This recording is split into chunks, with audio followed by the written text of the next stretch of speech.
twice on Thursday, once in the morning. But I'm saying Josh will probably do that.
Okay, good morning. Welcome to the Thurston County Board of County Commissioners agenda setting work session for Tuesday, January 28th, 2025, 9:05 a.m. James Tyvenser, Chair of the Board, Vice Chair Commissioner Wayne Fortier, Commissioner Rachel Grant, Commissioner Emily Klaus, Commissioner Mejia on Zoom, County Manager Leonard Hernandez, Assistant County Manager Jennifer Walker, and we have public virtual attendance on our Thurston County YouTube channel. First up this morning is a review of the board's draft agenda for February 4th, 2025, which is a week from today. So we'll pull that forward. And we've got standing items, pledge of allegiance, land acknowledgement, approval of agenda, public comment, county manager's update. Anything there, county manager? Nothing at this point, unrelated to the agenda, just the news that we received about the executive order about halting federal loans, grants, et cetera. We're going to be doing some research about that. Yeah, more information to come. And I know that Commissioner Mejia wanted to speak to that a little bit later. A little bit later, okay, just let me know. We have consent items three, I keep saying three because it was always three. 4A through I. 4A is Commissioner's Office, subrecipient agreement with South Puget Sound Habitat for Humanity for the 2025 Energize Thurston campaign. Good morning, Commissioners. I'm Rebecca Harvey, Climate Mitigation Senior Program Manager. A little bit under the weather, so I'm working from home this morning. So this item is a subrecipient agreement between Thurston County and South Puget Sound Habitat for Humanity to administer the low and moderate income pathways for the 2025 Energize Thurston campaign. You have heard other items related to Energize Thurston over the past week, so this is building on the prior actions of the board, and most recently, that was just last week on January 21st that the board approved the interlocal agreement among Thurston County and the cities of Lacey, Olympia, Tumwater, and Tenino for the overarching framework to coordinate regionally on Energize Thurston, as well as approving the RFP to select qualified equipment installers, which we are still in the evaluation process of for the installers. And so this agreement, this piece of the puzzle for the program, is a subrecipient agreement that will allow the county to pass through grant funds from state and possibly federal grant awards, possibly not, given what we learned this morning, to Habitat for them to coordinate subsidized installations of heat pumps and heat pump water heaters in qualifying low and moderate income households residing within Thurston County's jurisdiction. The maximum total amount payable by the county to Habitat is $553,303, which includes the state grant of $472,263 and potentially a federal grant of $81,040 to be determined.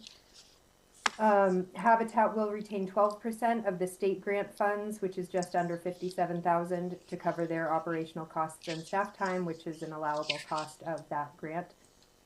And I just want to note that Habitat has been an outstanding partner from the beginning of Energize Olympia, which has operated for 2 years and is the basis for expanding to Energize Thurston. They helped develop the initial pilot program, and they've leveraged their own grant funds this year as well to augment the program. And so we already have a great working relationship, and I really look forward to working with them to expand the benefits of this program throughout the county. Thanks. I'll take any questions you have. Questions for Rebecca? So, in terms of Habitat, what exactly they're doing, they're like evaluating applicants and applications for low and moderate income applicants, and then deciding how to dole out the money that we then pass through to them. Is that the idea? Yes, there's a I think 5-task scope of services attached to the contract. They are, from the beginning, they're doing ongoing coordination with the campaign staff in the jurisdictions. They are helping with some outreach and marketing and recruiting participants. The core of their work is really doing the income verification. Once participants come to a workshop and they go online and fill out the application and they say they think that they qualify for the income levels, then Habitat will do that income verification for the program. And then they provide customer support to the participants and case management all the way through their project. Habitat will themselves contract with the installers on behalf of the LMI households, and they will coordinate that equipment installation. So they go with the installer to the home and walk through. They look if, you know, there's ways they can integrate their other programs for critical home repair and maybe some minor weatherization services to help the equipment run even better. And then, yeah, so they're involved all the way through the process for the homeowners, and then they provide progress reports and monthly invoices to each of the jurisdictions, and they're tracking each bucket of funding that they're getting from the 5 jurisdictions, and budgeting and managing the funds and the reimbursement. Can I assume there's clear language in there that allows the county auditor to look at processes or spot check things, for the income verification pieces, given that we've had trouble with that in the past? Maybe that's something you're not. I can look at that offhand. I'm not totally sure. I'll have to look at that and get back to you. This is actually being given another review by the PAO right now, so I can send that over to Scott Cushing, that specific question, for him to take a look at. Yeah, and Rebecca, I'll just jump in for a sec. I understand the perspective. It's a good perspective, and so we'll work with Josh and Rebecca with PAO to make sure that we have the safety measures in place. And bring Brandon Weber in on the front end, help us architect what needs to be in the contracts for protection measures. Yeah, this is a way to cut it off, Yeah, but pass and not go through what we went through before. 100%. Language that wasn't, airtight. So, okay, Commissioner Mejia. Thank you. Rebecca, you might have stated this, and I'm sorry if I missed it. Just for clarification's sake, is this for previous construction or for new construction moving forward, or both? This is for retrofits in existing homes, not for new construction. Okay, so is there not a way for that new construction to be retrofitted to kind of these standards? That's happening already in most cases. We've been interviewing installers, and some of the ones we've interviewed are doing projects for Habitat's new construction right now, and I was really happy to hear that almost all of those probably all of them are being built with heat pumps in place. And that's to meet the state building energy codes. Most new homes are built with heat pumps.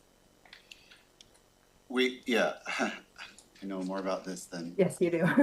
So, Commissioner Mejia, it can't be said that you have to use a heat pump, but efficiency standards can be set, and then builders have multiple pathways to get there. Heat pump, the way the credits work, heat pump usually is the best way to get there, but if for whatever reason they don't want to do it that way, they don't have to, but it's set up to try to put new construction at certain efficiency standards that are pretty aggressive.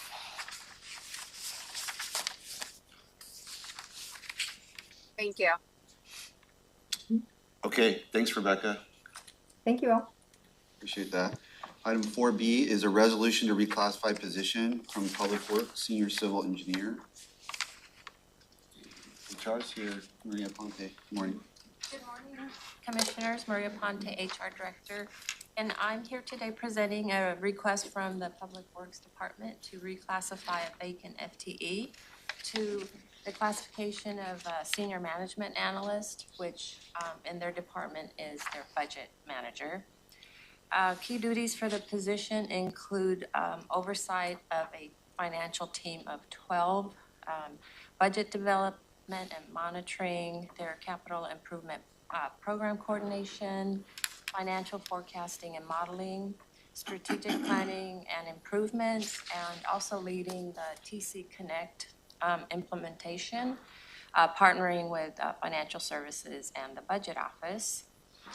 Just to recap, Public Works has a budget of 130 million, a capital budget of 50 million, and they manage 16 funds. So it's an extensive amount of budget and financial.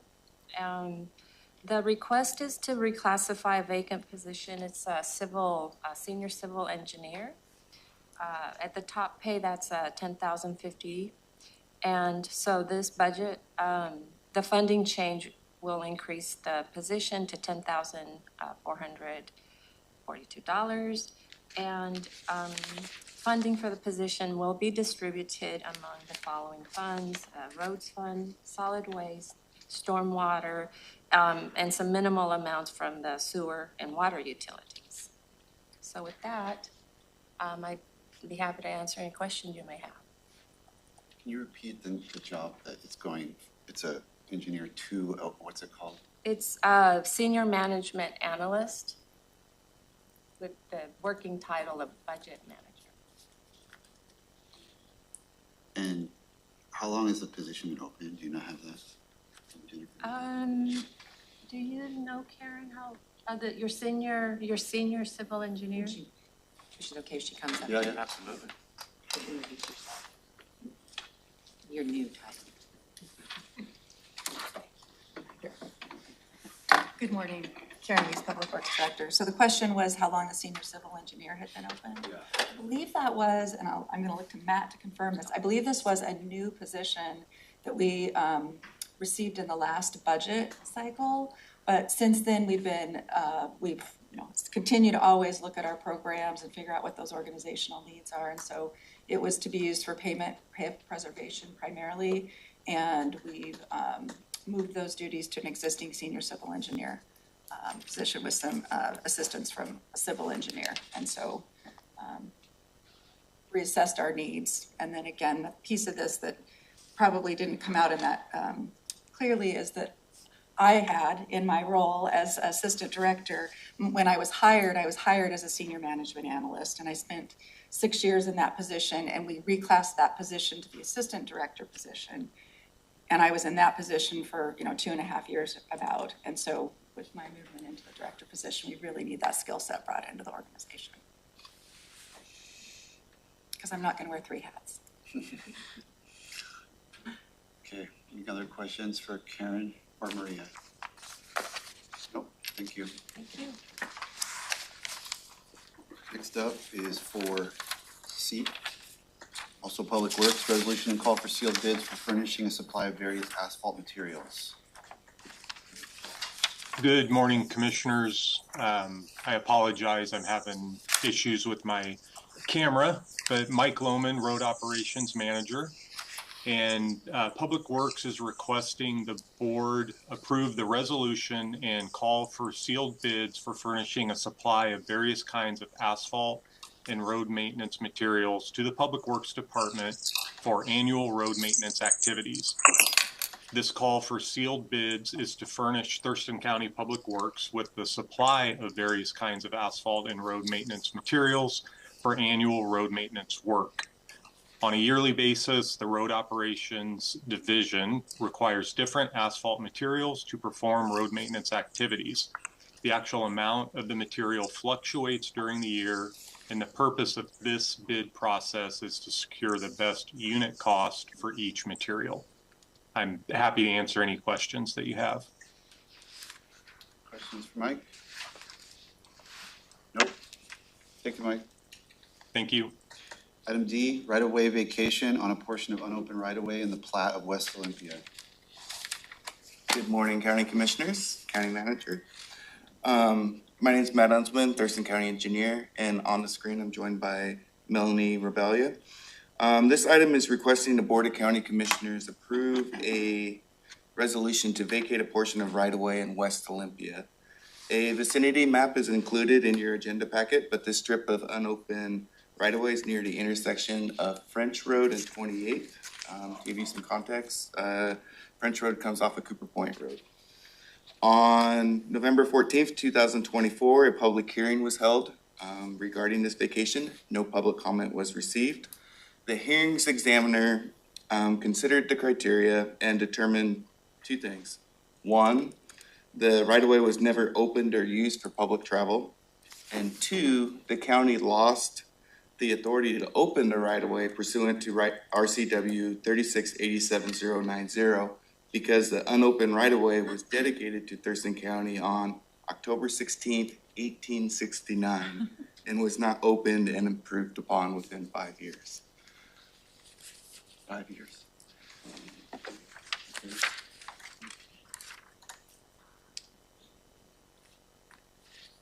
Questions on that?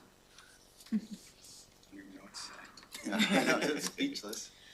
All right, I guess that's, sounds like it's not really a big decision point there. We haven't needed it since 1869, so we're probably okay. Okay. Anything else on that? You here for the next one, Matt? No. I believe Jeff's here. Okay. Let's go on then to E, reappointment to the Solid Waste Advisory Committee. Morning, Commissioners. Jeff Bickford, Solid Waste Manager. This is a reappointment request for Councilwoman Joan Cathy from Tumwater. She has served on this SWAC for over 10 years at this point, but she has been put forth by Tumwater to be their representative once again for a 3-year appointment, and willing to answer any questions. This is a, SWAC has seats that are basically appointed by the jurisdictions, and while we formally approve them, we typically will respect those appointments, unlike some of our other appointments. So that's, I mean, that we have more latitude over. So any questions or concerns about this one? Okay, straightforward. Thank you, Jeff. Thank you. Next item is F, setting a public hearing to consider application of Dana Passage Water System for a non-exclusive franchise for a water distribution system in Thurston County rights-of-way. Curious to see what this is all about. All right. Once again, Matt Huntsman, Thurston County Engineer. I'm joined on screen by Susan Clement. And before I start, I want to announce that Susan has recently been promoted to our Real Estate Services Manager in Public Works. So good things to come. This item is requesting the Board of County Commissioners set a public hearing for March 4th to consider the application of the Dana Passage Water System for a franchise agreement to construct, operate, and maintain a water distribution system within the right-of-way in Northeast Thurston County. A vicinity map's located in your agenda packet, but this water system is off of 81st Avenue, which runs between Libby Road and Zangle Road. The existing system includes 79 water connections and nearly 3 miles of PVC pipe that is more than 60 years old, and the leakage rate is greater than 25%. A hearing notice will be published in the newspaper as well as posted in the atrium, the library, and at multiple locations within the neighborhood. So with that, I'd be happy to answer any questions. If I may, the date and time of the public hearing will be added back into the motion, similar to the one we did last week.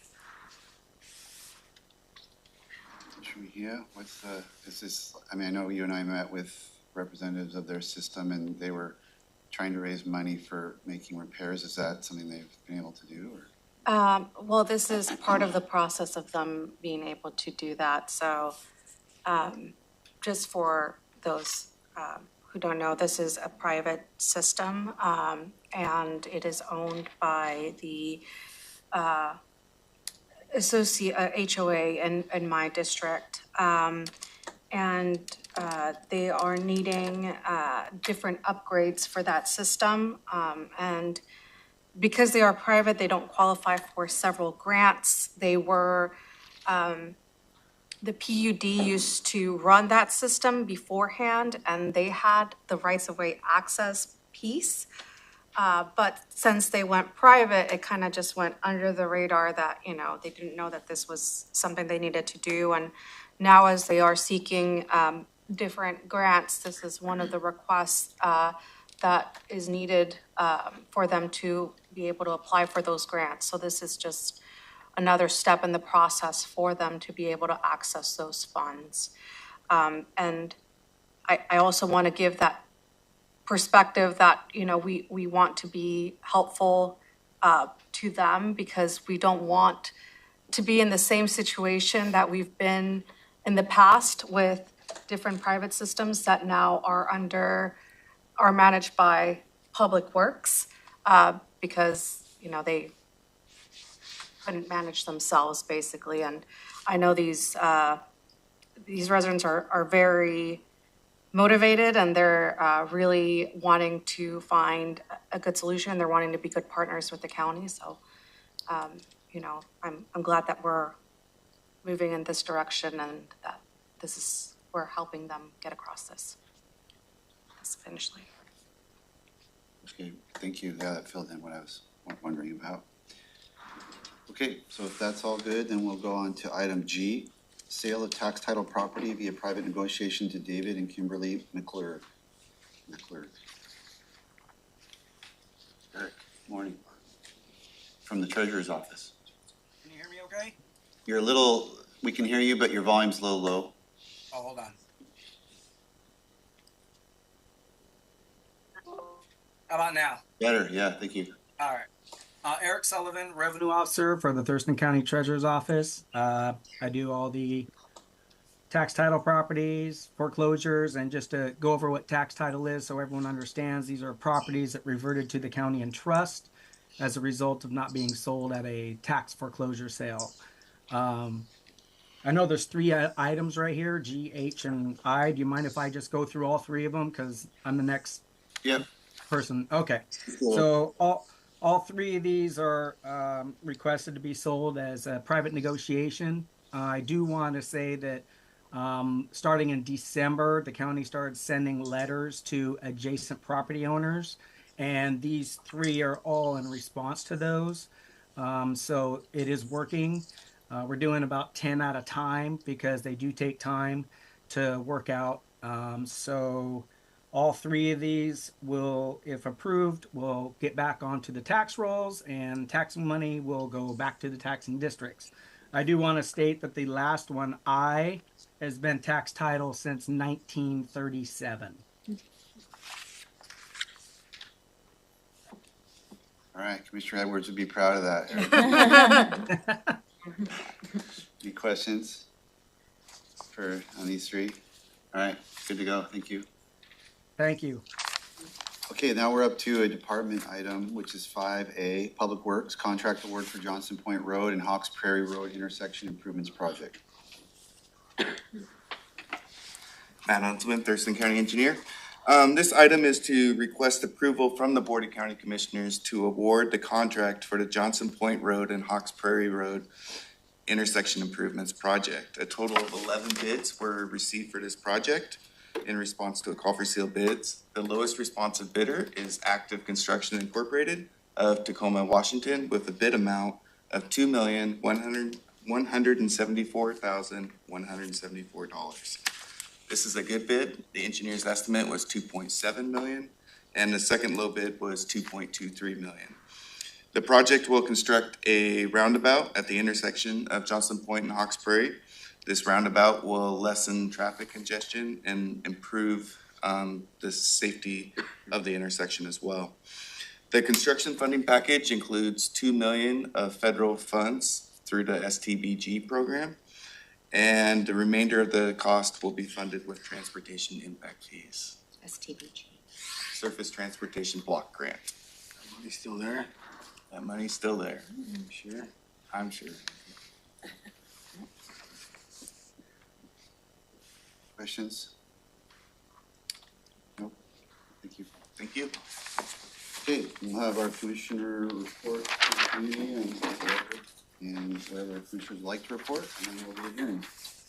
All right, so if there's no questions there, let's go to item 2, advisory boards. Good morning, Commissioners. Amy Davis, Clerk of the Board. In front of you, we distributed the packet for the LTAC applicants. We ended up receiving 3 additional applications during the recruitment for a total of 4. All 4 are eligible for appointment to the vacant seat, which is seat 3, a funded activities representative. So I'm the chair of that one. It's great that we got 4 applicants. I'm glad that we opened it up just curious what the board wants to do or how the board would like to go through a decision-making process.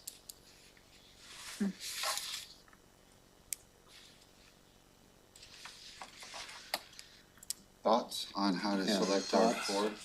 Do we do a subcommittee of some kind or? Subcommittee for an appointment. We I mean, usually I just don't- like bring a recommend. I don't know. I mean, are you looking, who would make that recommendation? Because it's not like it's a planning commission thing. It's, you know, I don't know that because I'm the chair, that doesn't necessarily mean that I'm the right person to make an application. I don't know that staff are, or, the LTAC committee itself could be convened and they could make a recommendation, or we could throw a dart.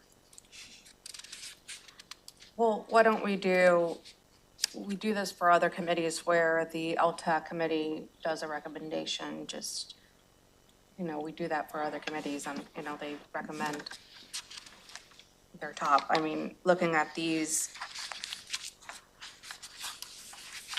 they all look good. Or do you just want to review them and hash it out? I mean, I have already reviewed them.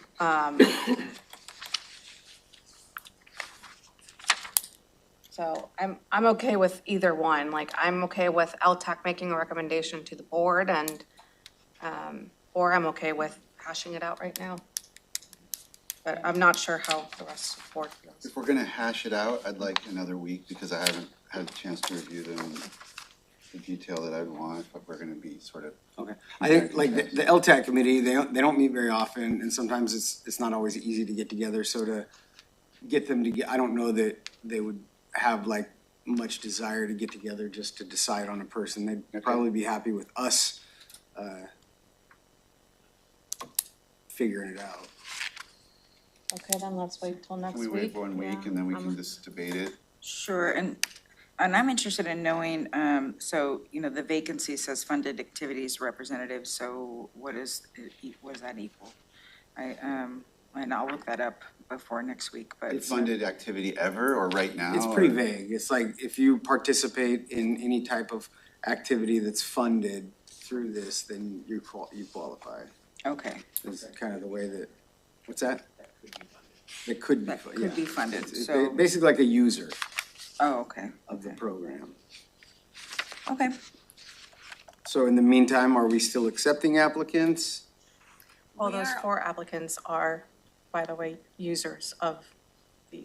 Yeah, I reviewed them all, yeah, They've been vetted. yeah, sure. We are always accepting applications for every advisory board, Okay. but the specific recruitment for this one has stopped. We've stopped sharing it and spreading the word. And the intent is just to provide these to you today and to circle back next week. We don't typically have the need to like lock it down, Right. it's very rare that there's such such competition. Very cool now. Yeah, well, I mean, like with library board, we did have, quite a slate.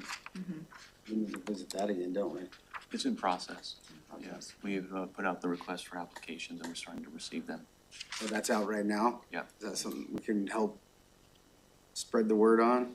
Yeah. Can you speak to it? Yeah, we've received a few already, and we can share some information with you all to. Okay, yeah, because Matt would love to share It's that not on through this social list, though. media. Can we, for the TRL applications, can we also invite, we had a very strong applicant the last time we did interviews that came in second. Can we also invite them to apply? All the ones that applied previously? since- Not all of them, but I know we had a very second, like that came in, second, that was a very strong applicant and. We can chat offline, yeah, happy to take that. They might not, I mean, you wouldn't have been expecting that there'd be a vacancy, because it's an unexpected circumstance. So, that person might not be tracking. So we'll go ahead and bring this back next week for discussion. And if there's any other applicants that come in from now until meeting, we'll send them out. Okay, and so is there, besides lodging tax, that's the only one that's kind of hanging fire? Okay, well then I appreciate the extra time. I know 2 of them and the other 2 look really good, so I may want to, and again, like I've in the past made a phone call and just did a little bit of legwork on my own, and that's Commissioner's can do that if they feel like it's appropriate. Okay, then that takes us to commissioner items. All right, we have, the planning session is set to start at what time, 11? 11. Okay. Okay, so we have commissioner item time if needed. Anybody? None. Do you want me to address my issue now?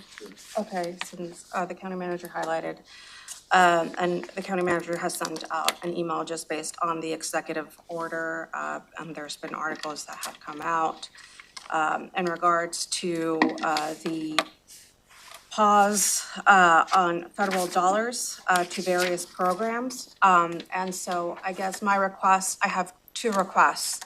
Just based on that, I would like to see, well, actually it's three. So first, I would like to see what federal funds do we currently have or have we requested out that are in that kind of pending?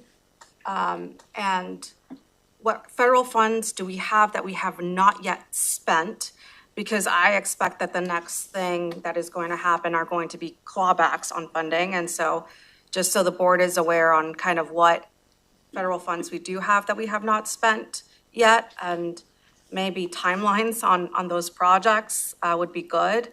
I'm thinking in terms of emergency services and public works and housing. I know that they are very active and getting federal funds, and I just, auditors, sheriffs has gotten federal funds, and so just to kind of see where we are at on that, and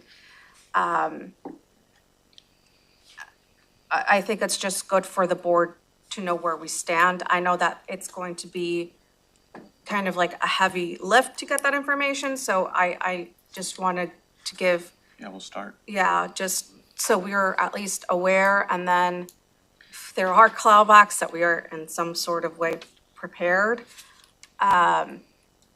And another thing I will just kind of highlight is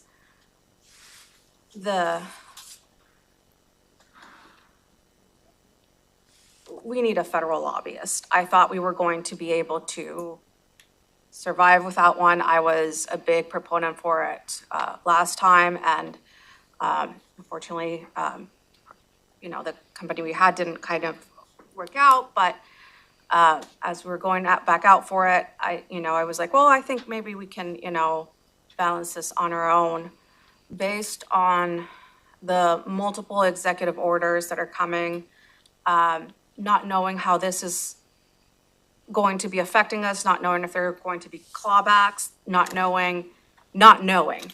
I think it's good that we have someone with experience in DC that is able to assist us, assist our community partners as well, those who don't have. I know when we had our lobbyists last time, we helped the EDC with the Tenino request for the meat processing plant. So I know that, other organizations turn to us for that kind of advice when things like this happen. And so I'm just, there's going to be a lot of changes at the federal level, and I think that we need to be prepared or at least have some semblance of a heads up. What was nice when we had our federal lobbyists previously, they were able to kind of give us a heads up whenever there was going to be some clawbacks. So that way we had a couple of days to prepare before it actually happened. And then, if it didn't go through, then we were good, but at least we were prepared. And so I'm making that request towards the board that we look at that option once again, because as much as I want to be completely on top of what's going on at the federal level, as much as Commissioner Fournier is also looking at what's happening, and I know Commissioner Grant is as well, it's not something that we can do full-time. We're not there in DC. We don't know exactly what's going on and what the conversations are. So just putting that out there for the board to consider. Yeah, and I think that's a great idea. I think, I mean, I will, and I think I responded to you earlier, but when it comes to how do decisions at the federal level affect, what's going to be happening in our own county, I was, and I mentioned this to Leonard and Carolina today, just really quickly, that, in a response that in 2020, I was the budget chief for, DSHS, and what's a little different between like law and budget dollars, would be that, federal appropriations, usually come down through state agencies and then come out to us. And so we respond back, we pull down our money through other agencies, Department of Commerce, different places. And so, we went through quite a bit of turbulence that first year in 2020, and 2016. Both of those times of what are these things, the daily changes happening at the executive level and the federal government can essentially, yes, claw back money, but we want to make sure that we have somebody on board who's really looking at the state agencies and how that money, because if the money is actually allocated, they can't take it back. Like there's rules around this. And so they can't take it back, but they can limit additional expenditures. So once expenditure authority has been granted, you still get to spend it. And so there are different ways that these are affected. So I would just encourage that we get somebody, if we're going to get a lobbyist who really understands like the funding aspect of that.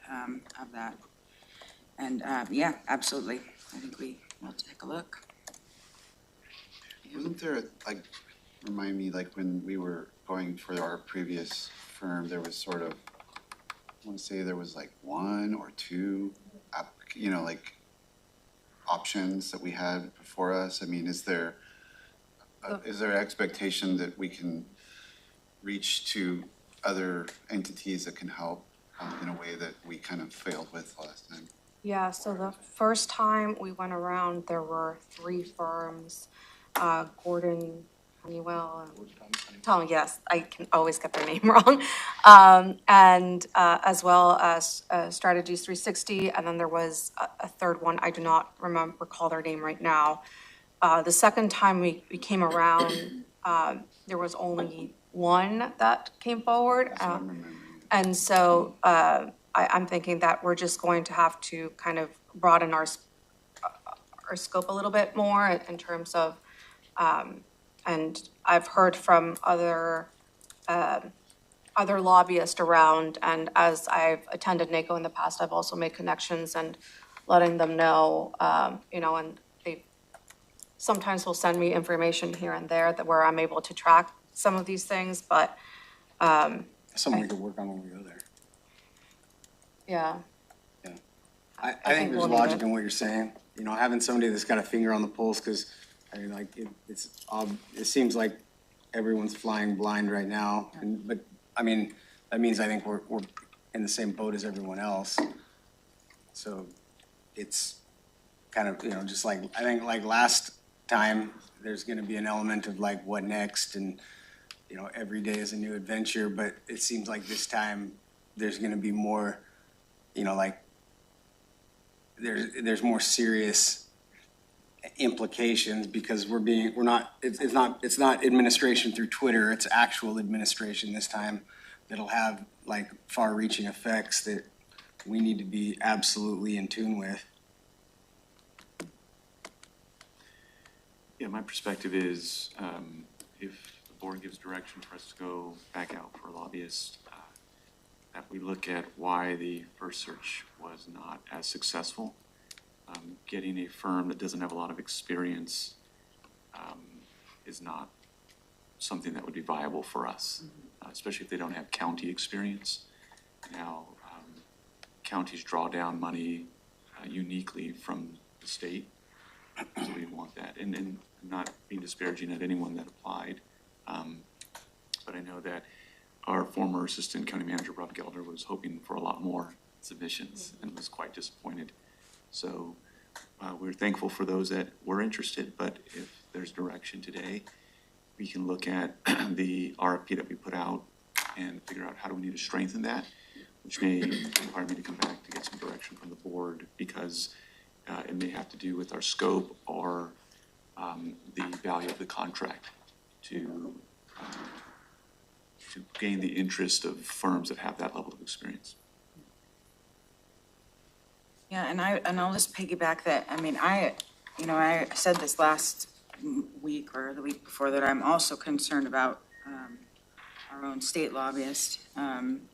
We have to, these things work really closely hand in hand. So, like someone with county experience, Washington State experience, and, and that also, can understand, what, because the rules, when a federal law changes, our state has the ability to put protections in place. And so it's just because this changed, it might not even change us at all, right? It comes down to, and every one of those decisions has to be looked at of, what are the laws that drive us down, from the county to the federal government. And so I really, also, I think that with us having a long session going to April, that we really need to have, kind of our two lobbyists working hand in hand if we're gonna have both, that they really need to be, and they need to be, there needs to be some sort of organization where they bring that information to us on a regular basis. Because while, there might be laws being worked on in the background to combat the federal changes, things like that. So we just need to really have a pulse on both of those things. And I really like the idea of just trying to get that figured out. How do we get help? We need it pretty quickly. Yeah. Yeah, I think there's potential for massive implications with the new administration. Our state is one that is, for various reasons, is gonna be in the crosshairs with the feds. Our governor wasn't great friends with the president last term, and, we've got a different kind of bent on, some of our philosophical leanings. And the president clearly is willing to use any type of leverage that he can to just change behavior or impose his will. And I think we need to, I don't know, just take a really, really careful approach at anything we do that we're not already locked in some kind of contract on. So I guess my recommendation is to give staff, the county manager, direction to gather information in terms of the federal funds that we have, whether they come from the federal government directly or through the state, to see if there are funds that have yet to be allocated, or two, there are pending grants that we were waiting on, and give us that information within a couple of weeks, or as soon as staff is able to gather this information, and also start the process of hiring a federal lobbyist. Second, if that's what we're doing right now. Yeah. Okay. That's good. A motion and a second then. With those two elements, is there any discussion further? Is there anything I missed? No, but I'm gonna just recap the list of data. So I think the one thing, the giving direction to the county manager for us to create a list of federal grants, and having the amount allocated, and the billing authority. So I can't think of the name right now, but the expenditure authority, how we get, where do we actually bill through to get that funding drawn down? And then, and so just a whole long list of that would be really great.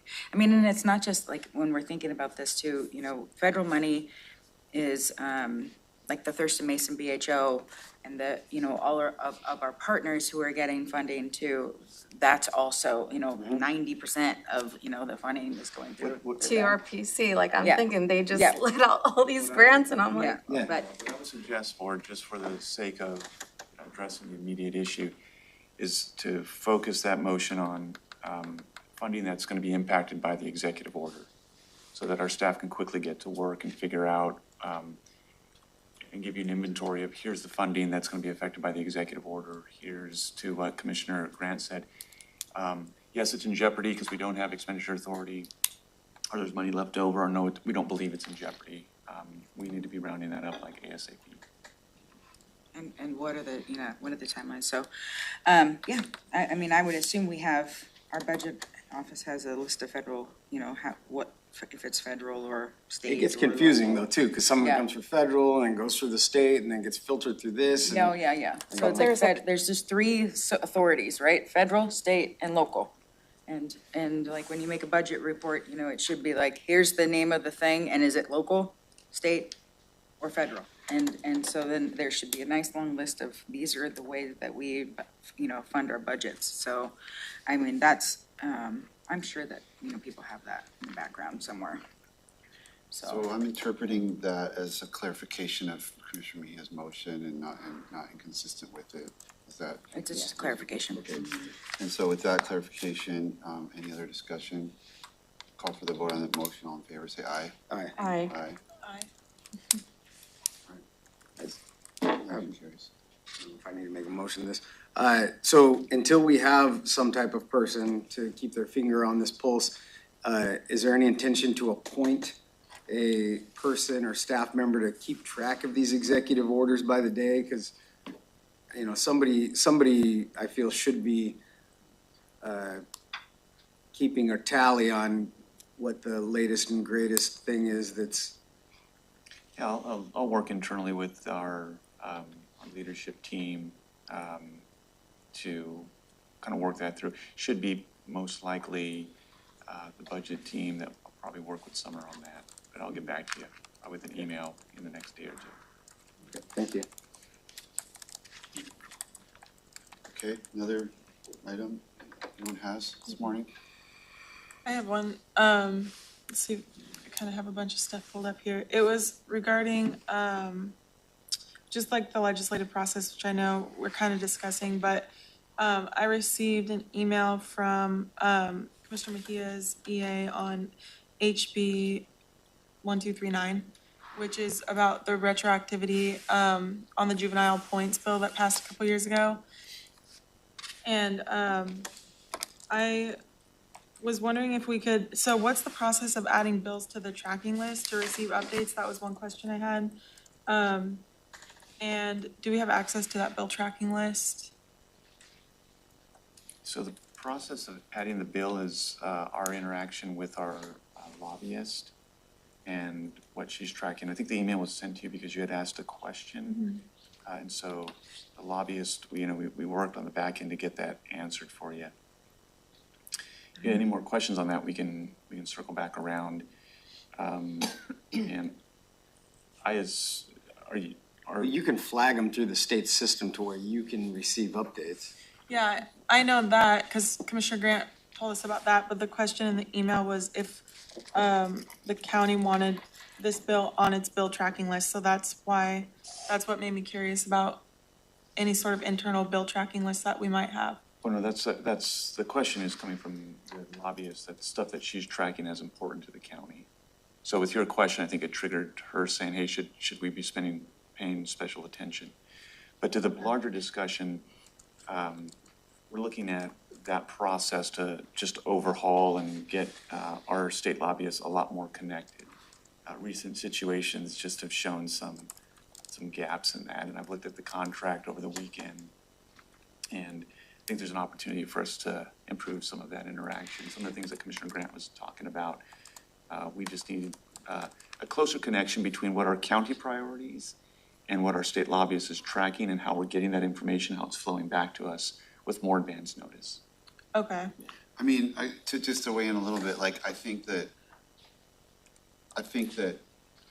if you hear about a bill that clearly connects to a county priority that we've identified, then like, that's kind of the easy, right? Like, I mean, the county manager, I mean, I think we talked about one where it was like, it's a bill that's probably not going anywhere, but it's one that if it moved would be like directly undercutting the county's approach on the legacy forest issue. You know, so that's kind of, that doesn't really require any, I mean, that's just directly like undercutting like a county priority that's like on our sheet. Yeah. That'd be like the easiest example. There are other examples of ones that may or may not, you know, touch on county business in a way that the board wants to engage, and those are ones that we might want to discuss. You know, like I know on the Juvie Points one, for example, we did engage last year. I think there was a little bit of, everybody agreed on the concept, but then the retroactivity had a financial component that kind of split us, and that didn't end up going. So I mean, that's at least one that we've touched on, and it does have a county nexus in terms of potential financial issues in our criminal justice system. So that'd be one, I mean, correct me if I'm wrong, county manager, but that'd be one that if a commissioner wanted to see the county engage, we'd bring it forward, like maybe you're doing right now, and we'd talk about whether that's within the scope of what we want to advocate for. Yeah, I would actually recommend a bit of a different process that we're gonna work out with Deborah, which would be that we create a county legislative platform that we first start with our departments and offices, find out what things are important to them and their associations. And we really should have been doing this probably in like August, September. So we have opportunity, and that's why I looked at the contract, because I think we can simply add that to Exhibit A in our state lobbyist scope of work, based on the renewal that we just took a few months ago, I believe. So that being said, that there should be a process where departments and offices kind of they funnel Get it up there through early. their different things that they're tracking. Then we sit with all of you as the policymakers to say what's important to you.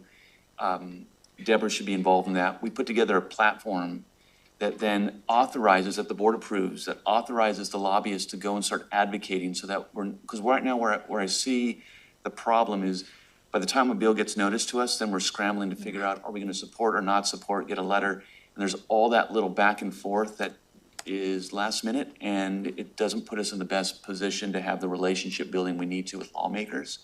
So if we had a platform, in addition to specific requests, which is a document that I really appreciate Rob and Josh developing this year when we had the breakfast to go over, the platform then becomes more like a policy direction. And in that, then we have regular updates, probably quarterly, in session, coming out of session, but there's always weekly updates coming. But what I'm talking about is updates with our lobbyists, so that she can talk about how things are changing and moving around, and how some of the policy platform would need to be better informed. We could also bring then some of the department experts or program managers to talk about, hey, this bill is going to do this and this, which would inform all of you to have conversations with lawmakers about why it looks like a good thing in writing, but in actuality, our analysis is it could actually take us further away from our goals. And then within that system you just described, there's always the random bill that a commissioner finds out about, you know, and so like what would be in your vision, how would we deal with that? You just shoot it over to us, and then we say, hey, Deborah, this is item that Commissioner so-and-so flagged, get us an analysis real quick, because that's part of the process that I'm not seeing even come to across our desk, is like some detailed analysis, because where I would want all of you is not to be in the reactionary, do we support or not support, but to be proactive in the development and the conversation of how do we make this bill productive. And then you're going to build credibility with lawmakers, because you're coming with solutions rather than just saying, no, we don't like this, or we do like it, but you're at the table, which activates your policy. Probably one of the biggest powers I see that you have, other than budget, is your policy-making ability for the organization in the county. Commissioner Fournier first. My hand first. I was putting myself on the queue. But like there's the board policy direction, and the board is able to direct the county's lobbyist. So if we want something to be board policy, it's got to be something that affects the county, and then we create her agenda. The county manager also has executive authority with which they can engage the contracted Oh, yeah, person. absolutely. And that's all different than an individual commissioner who may have interests in certain things. And that individual commissioner always has, you know, the rights and the ability to go and advocate whatever they see fit on their own. So there's a difference between the board's agenda and then, you know, Commissioner Mejia's agenda, which is also different than Wasak's agenda, and your kind of abilities to maneuver as a practitioner of whatever it is that we do is up to whatever individual commissioner is able to Yeah. craft together. And that's, And you're 100% right. The individual commissioner has the ability to do that. But I think what happens when you adopt a platform is that you front load that discussion about what's our priorities Yeah. as a board. but it doesn't get on that platform just because, One commissioner wants yeah, it. yeah, You that all- has to be board action. Yeah, you all have to vote on that. The other thing about a platform is you signal to the other elected officials and offices, this is what we're adopting, and so you invite their input as you're baking that platform. And it gives us license to advocate on behalf of the county if it's on that script. Yeah. That's when we can say, the county of Thurston believes this and not Wayne, Right. county commissioner, believes And the this. value for our lobbyists is they have that guiding document to now start to go and hunt and bring things and flag things, say, hey, this is on your platform. You've told me this is important to you. Let's go deep on some of these things. And then we'd also expect them to be scanning the horizon on some of these random things like Commissioner Menser mentioned, that we either feed or that they feed to us, whoever, you know, right now it's Deborah, feeds to us and says this is important. But doing that front work, let's say in August, September, October, then we clear the holiday season and we're ready when session starts to hit the ground running, rather than trying to get up and ready to go. And so that's some of what we're feeling right now, which we can change that approach. Commissioner Mejia was next. Thank you. I was going to say, with my powers to be at Wasac now, my little tiny powers, I got basically the detail report via Word.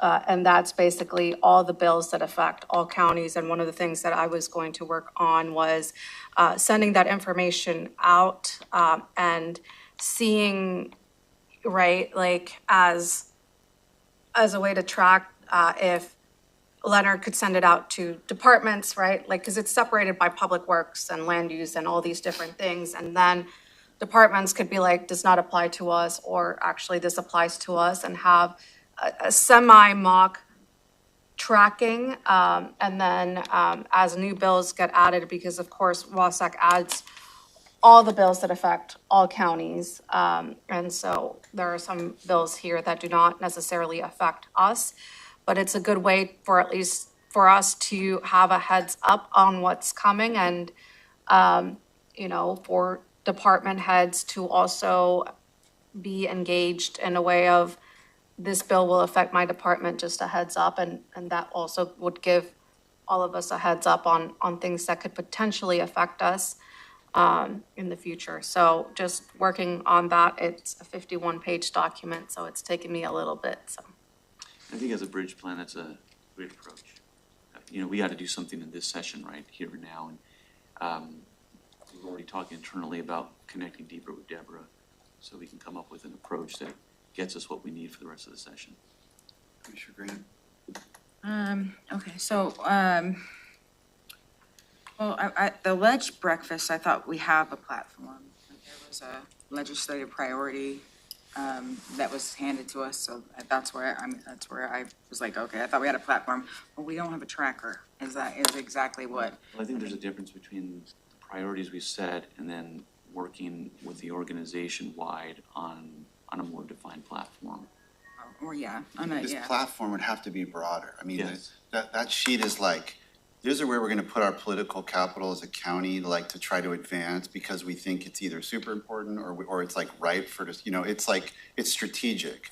Whereas, for example, let's just say that nothing criminal justice related got on that top 5 list, right? Right.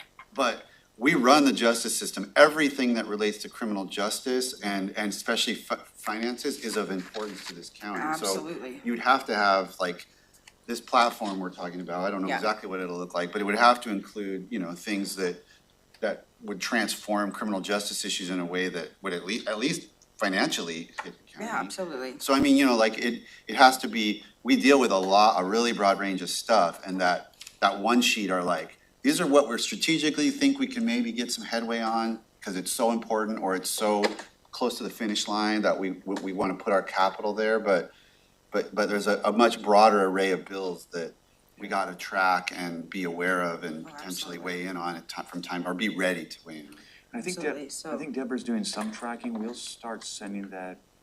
I just started to receive it, so we'll start sending that to all of you as commissioners. There is some refinement we want to do to the document, but we'll get it out to you. Okay. Yeah, because I mean, I just want to reiterate, so in, you know, the last 15 years, this is the first time I've ever gone into a ledge session without a document like that. Every agency I've ever worked at, every county, there's a very specific way that you know, this should be done. So you know, that's why I had kind of said that before, that if we have a lobbyist, I would hate to see Carolina having to spend all her time doing this, even though that's what we're doing at WASAC, and I get that. But it is definitely, I just want to see a process, because, like, you know, there should be a document that we have in our hands at all times that it is updated, like the lobbyist, our ledge person or lobbyist would be consistently updating. So, you know, we lay out all of these things that are the top 25, and we put it on a tracker, and they're separated by group. And then every week it would be, hey, you know, either it's here or at, you know, in front of us, that we say, these are coming up for hearing, these dropped off. Because what happens from this point forward is not a lot of legislative new stuff is going to happen. It's going to go away. It's not going to make it out of committee. It's going to, you know, so it just starts. That sheet exists, and WASAC has, it's like a 35, 40-page document. Right, that they have is not 5 staff members reviewing and updating. Right, and, like, I know they do. So I mean, like, But so that. We need that for like our top 25 in this agency, right? You know, that's what I'm saying, taking this down to Certainly, but every county, and I'm not trying Yeah. to cut you off, but every county, like, you know, like, they're gonna go, I'm just saying, they're gonna go off what WASAC's doing, and it's gonna be, we're not gonna ever be in a position to have 5 analysts that can keep that thing, you know, maybe in King County, they had a whole suite No, of one people that staff. were doing these things, but, One. you know, we don't Yeah. currently have Right. those capabilities, and to get to a place where we were that sophisticated would be hard. And, you know, like, we're gonna have to use our lobbyists, we're gonna have to use WASAC's, you know, run sheet that they're using, and then build from there and put a system together that doesn't currently exist. But to be, you know, the level of sophistication is gonna be something that we figure out. I'll make it Excel for you, because I'm Thank not you. even- Yeah, and I don't think that, and I just want to be clear that we had a, you know, 1.0 FTE, you know, for these kinds of things, you know. So I'm just saying that for me, it's more about the process. You know, the fact that we have something to look at that's, you know, driven here in this room, that the 5 of us are all able to know that, hey, this is moving on to out of committee, and that we could inform it next week, and that's what the lobbyists could just be like, you know, tracking it, and then we're able to say preemptively that we want to be involved in whatever happens next week when it goes before wherever it's gonna go. And so that's kind of where I'm at. I just really need a list that's just narrowed down to what we care about, and then we're updated on where the movement of the bill is at the moment. Yeah. Sure. And I think we can definitely get that from Deborah. Okay. There's already, she's doing a level of work, so I think we're just gonna work to make sure she understands where our priorities are quick and then get it out to all of you.